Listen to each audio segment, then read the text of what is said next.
el punto más importante de toda la industria de la música, no importa cuán grande o cuán pequeño sea, cuánto dinero haya, gira alrededor de una persona y se llama el compositor o el autor. Así que en este episodio vamos a hablar cómo nacen estos derechos, por qué es tan importante con los compositores y los autores y cómo la ley de copyright les otorga tantos derechos.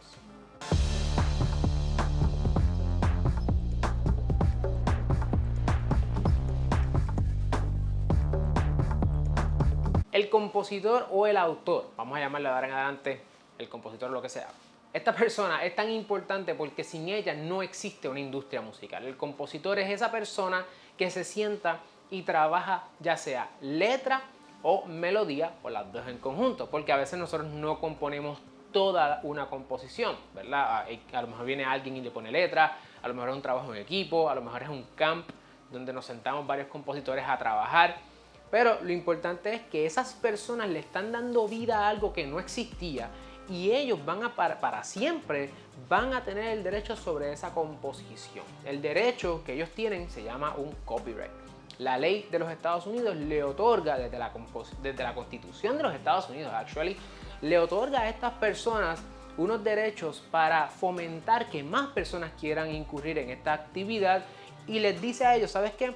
Tú vas a crear eso y desde el momento en que tú lo crees, tú vas a tener unos 6 derechos que te van a permitir excluir a otras personas de hacer copias, de distribuir esto, de hacer lo que se llama el public performance o la ejecución pública, de transmitirlo de manera digital, de presentarlo, lo que se llama en inglés el exhibition, de hacer obras derivadas. O sea, nadie puede utilizar esta cosa que se llama composición sin tu permiso y ese derecho nace desde el momento en que se crea la obra. Eso quiere decir que tan pronto tú pones el papel a un lado, el lápiz a un lado, ya tú ves la letra, ya tú ves la melodía, o a lo mejor lo grabaste en el celular, a lo mejor en GarageBand, no sé dónde tú grabas.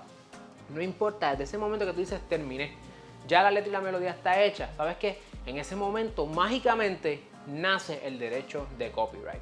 Si es así, ¿por qué entonces tenemos que registrar? Bueno, porque imagínate todas las personas que están componiendo todos los días. No solamente obras musicales, obras de telenovela o novelas, o quizás videos, películas, etc. Pues el registro, el gobierno de los Estados Unidos lo ha establecido como un requisito por si tú necesitaras ir a los tribunales federales en los Estados Unidos para poder reclamar que una persona violentó ese derecho. Es decir, aunque ese derecho nace en ese momento, tú no puedes entrar a los tribunales a hacer reclamaciones con tu abogado, tu equipo legal, en caso de que alguien viole tu derecho, si esa obra no está registrada en la librería del Congreso de los Estados Unidos. ¿Cuánto dura este derecho?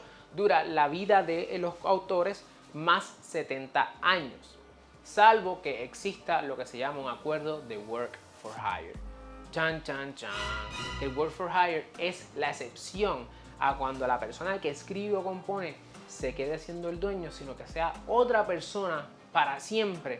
Y ese documento, si tú lo ves de frente, si tú vas a algún lugar y te dicen no te preocupes, aquí no hay los llamados split sheets, aquí nos vamos por work for hire, ten cuidado, porque el work for hire lo que establece es que por escrito tú pactas con otra persona o ese compositor con otra persona, que aunque tú eres la persona que lo está componiendo, tú nunca tendrás derecho sobre eso, ningún tipo de derecho, y que todos los derechos serán de la persona con quien tú firmaste ese acuerdo de trabajo por encargo.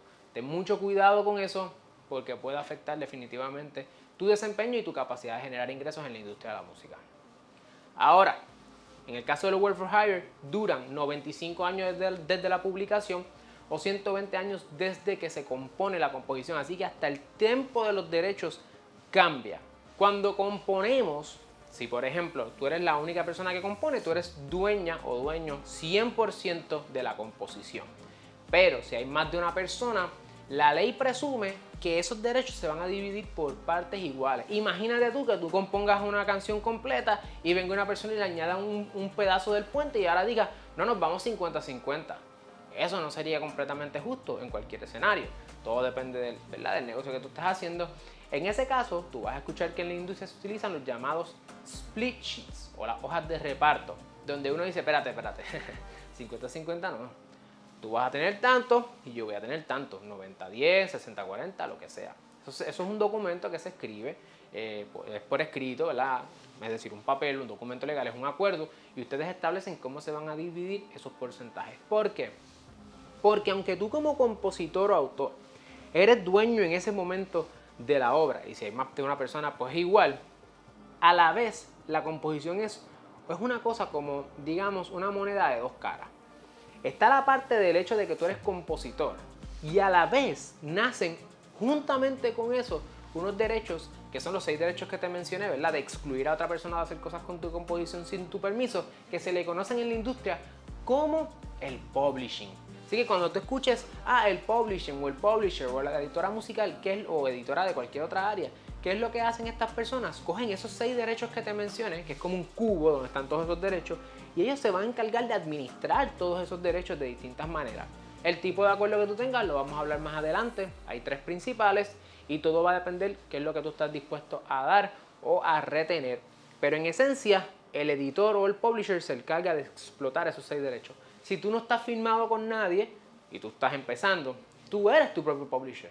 Así que tú tienes tanto los derechos de composición como los derechos de la explotación, el llamado publishing. Y así es como funciona la composición musical. Es decir, si una persona quisiera hacer una traducción de tu canción, tiene que pedirte permiso. Si una persona quiere grabar esa canción y convertirla quizás en una grabación de sonido o un master, tiene que pedirte permiso. Si una persona quiere explotar, utilizar o lo que sea tu música, tiene que pedirte permiso, porque así es como te protege la ley de derechos de autor.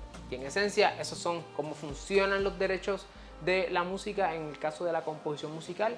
En el próximo episodio vamos a estar hablando sobre cómo entonces funcionan los derechos de máster.